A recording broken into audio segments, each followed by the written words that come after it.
This is St. Louis on the Air from St. Louis Public Radio. I'm Elaine Cha. For many of us living in the landlocked Midwest, the ocean most likely comes to mind during winter, especially those cold, dark days when fantasies about a beachy escape are both reprieve and torture at the same time. But our connection to marine waters goes much deeper than vacation dream fodder. What we do here has a serious impact on those waters and all the life they support. Ocean conservationist and Monterey Bay Aquarium Executive Director Julie Packard knows this very well, and she wants us to know it too. And we're lucky to have her in studio to talk with us about that while she's in town to receive an award from the Whitney R. Harris World Ecology Center at the University of Missouri St. Louis. Julie, welcome to St. Louis on the Air. Thank you. It's wonderful to be here with you. So before we get into the hows and whys, there's that important connection between the Midwest and the ocean. Let's talk first about the Monterey Bay Aquarium, because that's where your work began. Now, for those who've never been, myself included, what do visitors at the Monterey Bay Aquarium see, hear, and feel? Well, so I do hope many of your listeners have been to the Monterey Bay Aquarium, but if not, encourage them to venture west. So we are located on Monterey Bay, which is in Central California, and the inspiration for our aquarium was really the place where we are in the remarkable biodiversity along the Central California coast. So the aquarium was founded by members of the Dave and Lucille Packard Foundation, and we're celebrating our 40th anniversary this year. We get about 2 million visitors a year, and what we try to provide is an experience that takes you underwater on a tour of the habitats and the remarkable ocean life that's right offshore of our West Coast. Mm-hmm. Now, the Monterey Bay Aquarium, it differs from other aquariums in several ways. You've just mentioned it being right off the coast there. It's an ocean front.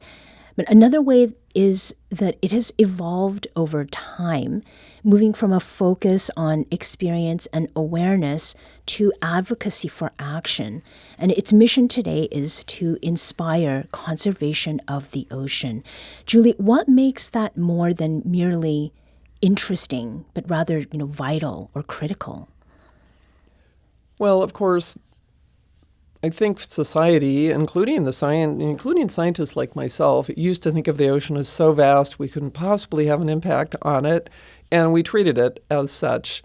And really, just over the past several decades, quarter century and more, we've realized, that the ocean is a living ecosystem, that the scale of human impact of our activities is really causing a lot of damage, and we need to attend to that. We need to learn about it, and we need to do everything we can to reverse it. And so with the aquarium, yes, as our mission began really as a place of public awareness and running education programs and doing some basic science, it's really evolved where we consider ourselves a conservation organization, and the primary goal is to connect people with how they can get involved with making positive change. And also, of course, we have our own teams we've built to be working on the ground in Washington and beyond to make that change. Mm-hmm. Now, you are a founder and the executive director of of the Monterey Bay Aquarium. But you are a triple threat or power in that you are also a scientist. How has your perspective as a conservation scientist shaped the way you approach your role leading the aquarium? Well, it's interesting. The aquarium was founded by a group of scientists, and we all have our own path to our careers, and I've found for those who are really committed to conservation, a lot of us spent time outdoors and experienced time outdoors, experienced connection with nature, and that certainly was true for me. I grew up in what used to be pretty rural California. Today it's Silicon Valley and is definitely not rural, but I witnessed, I think, at a very impressionable age, a huge transformation of land conversion and loss of the magical diversity that we have in California that I grew up as a child treasuring so much. Mm-hmm. And so my interest, I always say, I think of the nature that we need to protect and restore as all encompassing, and so I'm actually not an ocean person from my start. Right.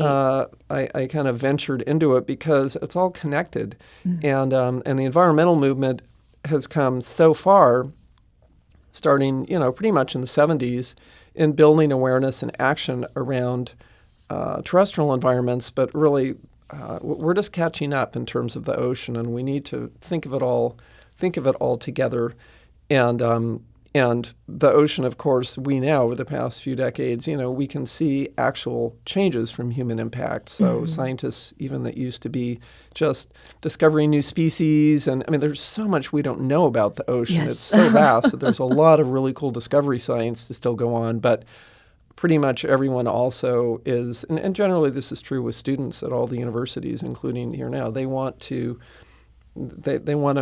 make an impact and connect the science that they're doing to some outcome that's going to make the world a better place. Right.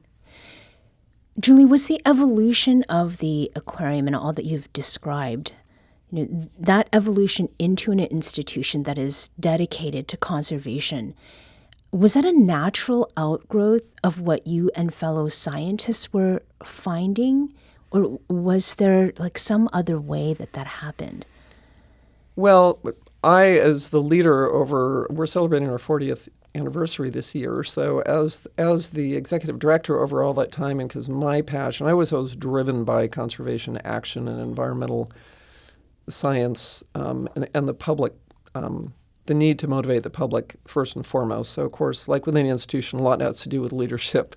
So a lot of that came from me pressing on the topic and the cause. But we did we updated our mission statement in the late 90s, and one of the really critical things that kind of had us take a big step in terms of not only informing but engaging action on behalf of our public was when we did an exhibit about the global fisheries crisis. It was called Fishing for Solutions, and it talked about all the problems going on in the global fishing industry. And from that, we decided we needed to get our restaurant menu in order vis-a-vis sustainable seafood. And from that, we launched our Seafood Watch program, which is all about building consumer awareness for sustainable seafood. So I would say, once we realized that thing just took off, and we realized, the power of our brand that we had evolved over time, and consumer interest and media interest, and the lack of knowledge among all of us about what goes on out there, whether it's for fish or for people in the fishing industry or the seafood processing industry, all of that, it generated a lot of interest. So we were like, we gotta fire up and really move in that direction big time. Right. We are going to return to that, but I want to make sure that we get to something we've been teasing about this segment, which is sort of a get to the facts conversation about the Midwest. Yes. And its role in supporting ocean health. Yes. So what is it that science says about the role we landlocked folks have to play in ocean conservation? Yes, that is obviously a really important question that all of us working on the coast and working in ocean conservation are always thinking about, the best way to message it. What is the most clear connection? Obviously, in terms of those that are, the impact of human activities in the Midwestern states, of course, people probably are aware of, all of the agricultural impacts and nutrient runoff and the dead zones and the Gulf and all of that. That is sort of a front and center,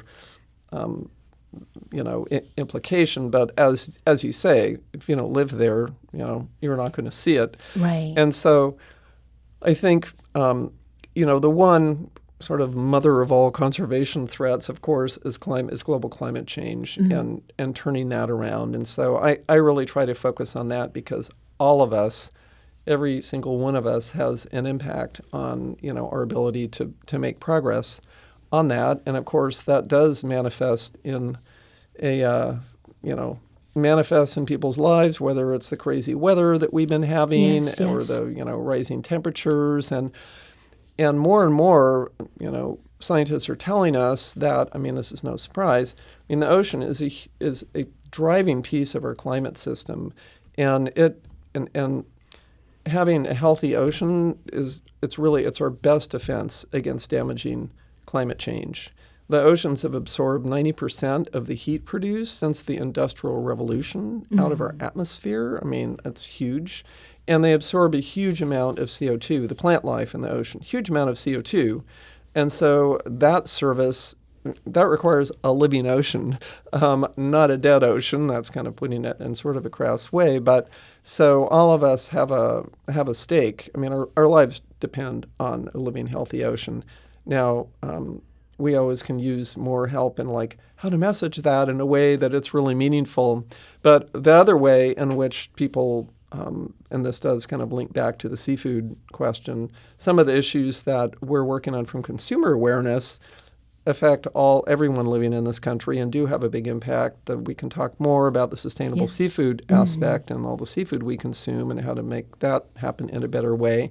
But also, global plastic pollution is something that we've been really engaged with, and every one of us, is part of that, can be part of that solution as well. And that's a great point to stop on. We're going to take a very quick break here, but we will pick up on that point when we return. This is St. Louis on the Air on St. Louis Public Radio.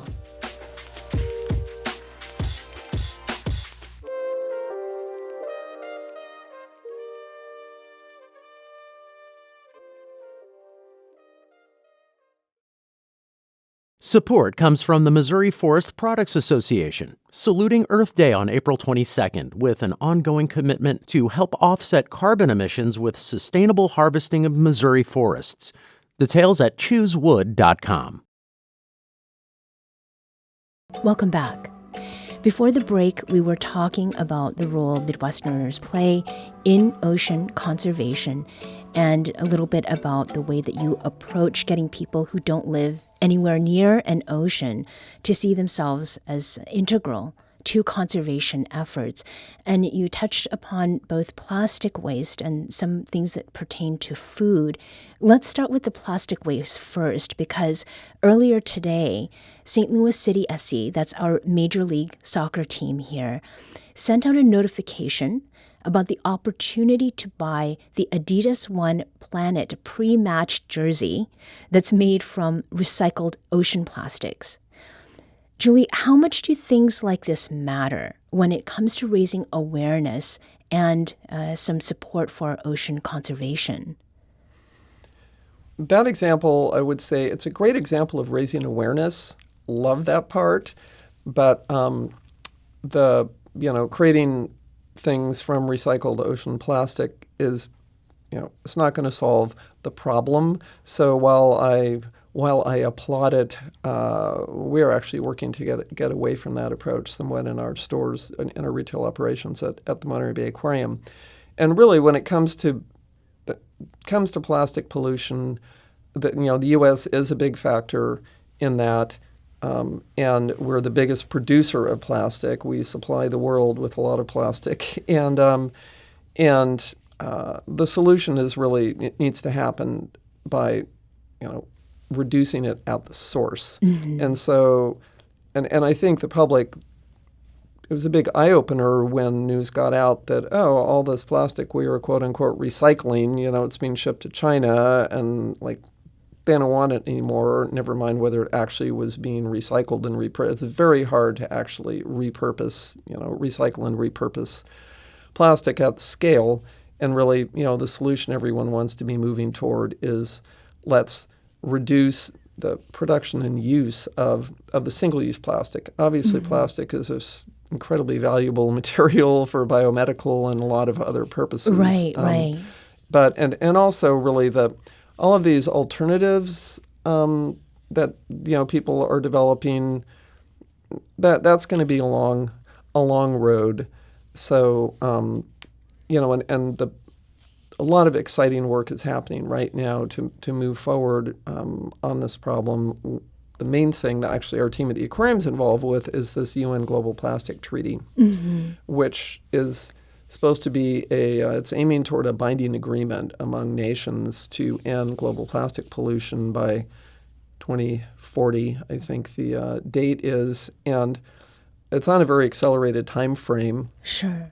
To get this treaty together just in, I think it's 3 years, and hopefully have an agreement by next year. Right. So this really then is not so much about what individuals are doing. It's got to go to that policy level that governments are making policies and then enforcing whatever they have in place. I mean, that's the case, but it is about what individuals are doing and their awareness, because, most policy change in the U.S. starts at the local and then state level. And so you see in a lot of communities, people have, banned use of plastic straws or plastic bags, and even up at the state level. And California actually just passed a very progressive law that really drives, it's going to require what's called extended producer responsibility, meaning the companies that are selling single-use plastic are going to be responsible for it being recycled, which is going to drive them to just quit producing and using so much of it and moving back to, bottle deposit programs and that sort of thing. So it matters. And I feel like conservation change, it takes action at all levels. And when you have schools, or kids encouraging their parents to, hey, let's keep track of how much plastic waste our family creates in a week. Right. It's really shocking when you see it. And there are programs where, hey, let's take a pledge to try to go plastic free as much as we can over a month. And if we all did that, life would be fine, and we could, we could have an impact. Right. And also just demonstrate, just drive a market for alternatives. That's always a big piece too. What's there for us to buy is what we buy. Right. And one of the things that we buy is food. We said we're going to come back to the Seafood Watch program that came out of the Monterey Bay Aquarium. St. Louis is big on food. I don't know if you've been here long enough to kind of get a sense of that. What kind of impact does making better choices around the food that we eat, have sort of on that individual diner level, and then also on the level of the restaurateur or the food service provider? I think when it comes to seafood, the consumer voice has the opportunity to make a lot of impact, and it is making impact. And the thing about seafood that's unique when you think about it is it's the last wild food that we are catching and eating on a commercial level. Everything else is cultivated, in developed countries like the U.S. So it's just the thing about fishing, it can be done sustainably if it's you're not harvesting too much fish, and if it's not using damaging methods, they're damaging to the seafloor, the habitat, and if it's not having a huge bycatch problem, meaning all the non-targeted species that are like sucked up in our giant nets. And it's really about the industrial scale that fishing has come to, that's the fishing industry is using, and our we're really good at developing technology to get more efficient at extracting things. So the consumer voice, our Seafood Watch program that we began at the aquarium, really started with let's define like what would sustainable fishing look like, and then evaluate all the seafood items that are coming into the U.S. market. And because we're a huge market for seafood. Everyone would like to think, it's, Japan or China, some place that you think more as a seafood cuisine, more of a cultural underpinning for seafood. And here in the U.S., we don't have that so much, but we are a big consumer. And the Seafood Watch program has, by driving consumer demand, then it's driven, and including enlisting a lot of restaurateurs and celebrity chefs to be talking about it, Right. and providing alternatives. I love seafood. I'm sorry, a lot of people are saying, "Oh, we should all I'd be lighter on the planet if I became a vegan." But Right. we're and there are a lot of people who make their livelihoods in the seafood, realm, and so it can be done sustainably. We can enjoy wild-caught seafood, but we need to do it in a better way. And we are turning things around in U.S. waters. Things are recovering in much better shape, and so there are definitely. It's a positive story.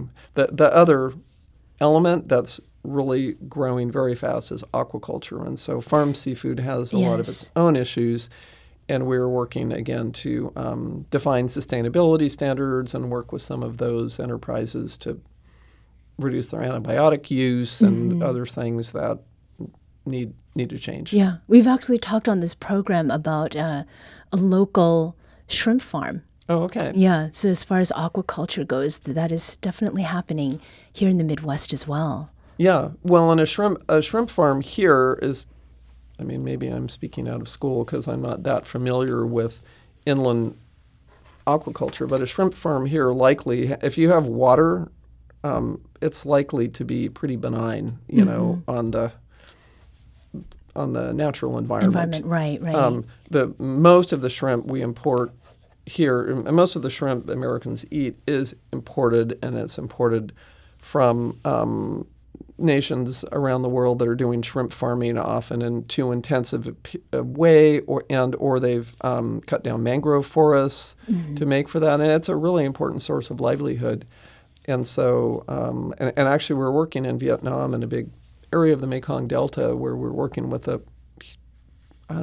several thousand shrimp farmers who want to get their product up to a Seafood Watch Best Choice rating. Okay. And we're giving them the tools and helping them get there, which is great. So then they'll get into the U.S. market. The big retailers in the U.S., the Walmarts, the Costcos, like Safeway, 80% of them have made a time-bound commitment to source only sustainable seafood. So we've created a market through this movement. Right. And so now the world can respond. Right. And that brings up something that I wanted to make sure that we touched on, because the approach that you take to advocating for ocean conservation, it really strikes me as being realistic and humanistic at the same time. So, you're not making demands of people or even companies that could be extreme, like you had mentioned, like just become vegan, or, fishing needs to stop. Beyond the pragmatics of that, why is that an approach that you've taken to this ocean conservation work? That's a really great question, and you're very observant, to be commenting on that. I would say it's probably kind of rooted in. I'm a very practical person. My father was a very successful businessman. He grew up in rural Colorado and loved land conservation and was all about conservation, but also, in a practical way. And, working landscapes are important. They need to continue. So I think that's sort of the ethos that I, grew up in and embraced.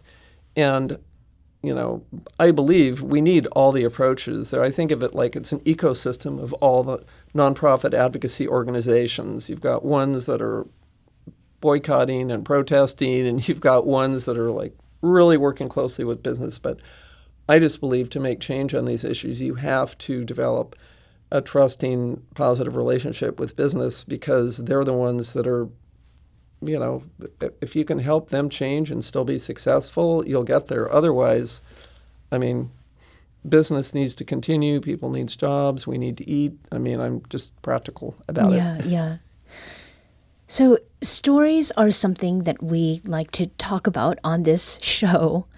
What are some of the stories, Julie, that you share that demonstrate the positive impact people can make by choosing choosing to do things a little bit differently?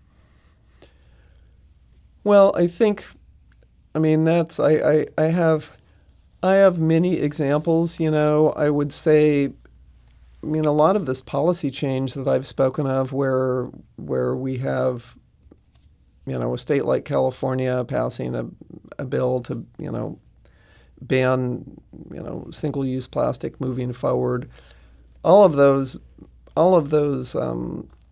victories started with a story, really, and then kind of escalating from stories being spread around. So that example, what comes to mind is, high school students lobbying, the little town of Carmel to quit using single-use plastic or, drop plastic straws. And again, plastic straws, getting rid of plastic straws is not going to save the world by any means, but that's where it starts. I think the voices, youth voices, I think are so, and we certainly see that with climate change, are very powerful. And, we have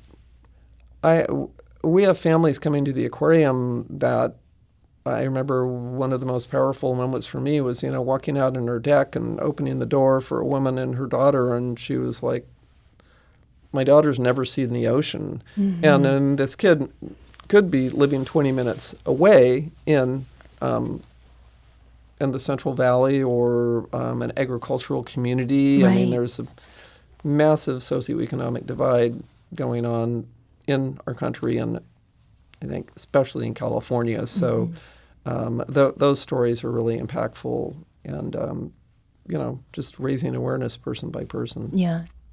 So as we wrap here, there's so much work that you do.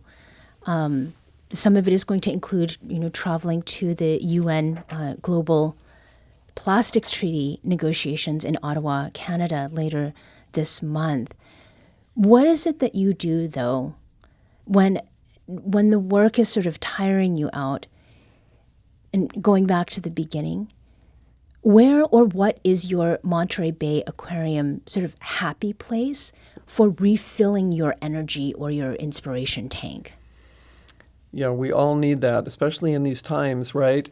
For me, I love hanging out with our team members who are working with animals.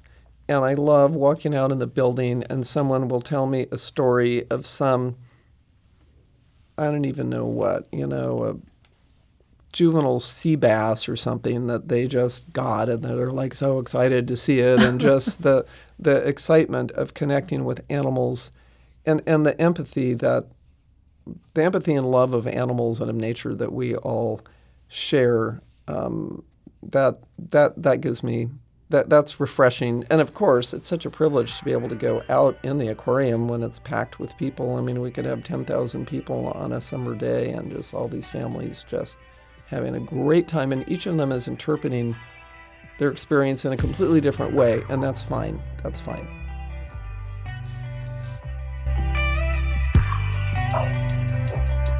Julie, thanks so much for talking with us today. Thank you. My pleasure.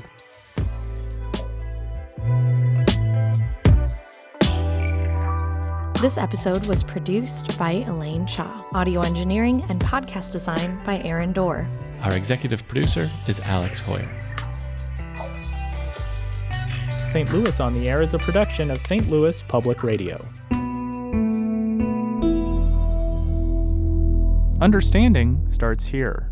St. Louis on the Air proudly supports local artists by using music from Life Creative Group. Do you find yourself regularly listening to episodes of St. Louis on the Air? Suggest us to a friend you think might enjoy our conversations. And leave us a review and rating on Apple Podcasts on the App Store. It's the simplest way to help people discover our show. Thanks. St. Louis Public Radio is a member-supported service of the University of Missouri St. Louis.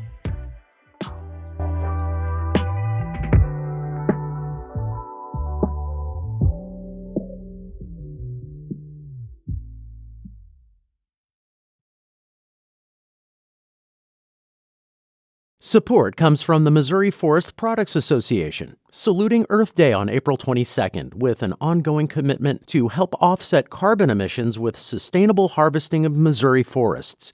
Details at choosewood.com.